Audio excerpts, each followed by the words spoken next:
Welcome back to another Monday morning musing. I apologize for being out last week, but as I'm sure some of you know, and probably some of you experienced, had some awful winter weather last week.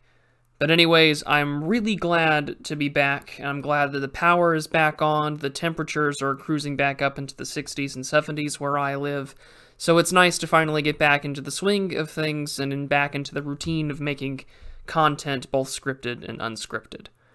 But I actually want to talk about last week, and I thought that it would be an interesting way to talk about the topic that's been on my mind as I look at those who are still suffering and are trying to get power back and are now dealing with 5-digit power bills, some ranging from $16,000 to $10,000. And it makes me think about community. Now, as I've mentioned in previous videos, I recently have moved from a large blue city in a heavily Democratic area to a rural, Trump-voting conservative area in a northern part of Texas, and it's incredibly rural. And one of the things that I've noticed in that observation between the differences of the two things is that people know their neighbors' names, people rely on their community, people rely on who they see at church and in the school board and at PTA meetings, and they contact one another and they talk to one another to make sure that everyone's okay. Now, this isn't the first bad bout of weather that I've experienced where I've witnessed this firsthand. In May of last year, I dealt with some incredibly bad winds where I was living. I'm talking 75-mile-an-hour straight-line winds that took several trees off, destroyed my neighbor's property almost. But everyone managed to get a hold of each other when we had power, when we had our landlines that still worked, and we were contacting one another to make sure what we could do. Can we get them water? Or are your wells still working? And it just made me think that that wouldn't happen where I used to live. It wouldn't happen in a big city. And I thought that this would be a good way to talk about the importance of community, especially a community in action. If you have the opportunity to, whether you know your neighbors or not, whether you live in the suburbs, you live in the city, or you live out in the middle of the country like I do, I think it's important and that it would behoove all of us, whether you're left, right, or center, or wherever you are politically, to know your neighbors, to get to know them, and to ensure that you can be there as a resource to help them out, whether they have a medical problem, whether they have mobility issues, or just simply to make sure that you can check up on them. And as I've mentioned in previous videos, we need to be that sort of paragon of virtue if we are ever going to provide a viable political alternative to what's currently going on in the world. If we want to show the world that the right, or any other person that opposes what we're currently seeing with techno-capital and woke capital, that we need to be the better people. And to do that, we need to foster community. You need to be invitational to those that you feel you can trust, get to know, and assist in trying to make your community better. Because what good is it going to be if we are going to rant and rave online and suffer alone and be atomized in this grueling world of modernity if we can't do anything to improve the lives of ourselves, our neighbors, and our fellow man? Not just for religious reasons or for feel-good reasons of love thy neighbor, but just in general. In my time here, we had calls from our neighbors.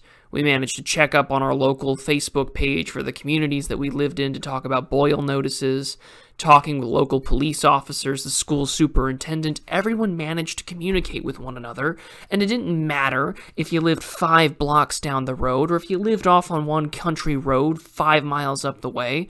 Everyone was making sure that everyone's problems were being addressed. Do you have power? Do you need water? I can collect snow for you if you can. Do you need a generator? Do you need gas? Those kind of things that you don't see in the cities.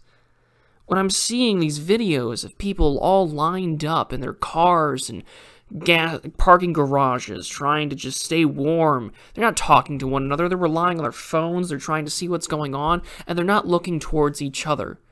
We have changed so fundamentally as a culture that we are reliant on these otherized, faceless bureaucracies waiting on Twitter updates from government institutions that we're not looking at the ways to take care of ourselves.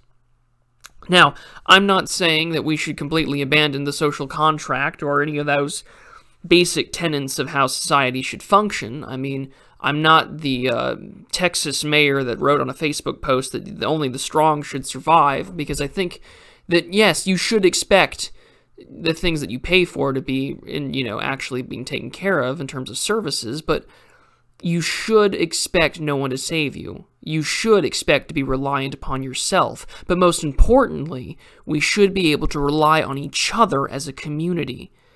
When we are left individualized and atomized, we have no recourse to the problems at hand because we are one voice in a sea of millions. But when we band together as a community in your small town, your city, your neighborhood, your suburb, wherever you live, the opportunities to ensure that your way of life is a little more manageable, whether it's a coming storm, whether it's terrible weather, or politically, the fallout of a policy or a decision made by your government, it gives you an opportunity to make your way of life a little bit better and to survive just another day more. And I think that's what this winter weather has really shown me out of all of that, is the importance of community. And if there's anything that you can take away from this Monday morning musing, it's that you should be doing the same. Build up that community, talk to your neighbors, get involved, make sure you have the resources to take care of your needs, your family, all the things that you need medically and technologically, all of that, and make sure that you can help out your fellow man. Because people don't forget that. And more importantly, those things come back and help you in the long run as well. So this is the Prudentialist, letting you know that community is important, communities in action are even more important, and that I hope that the worst of this winter weather has come to pass, and I'll see you all in the next video. Be prudent, everybody.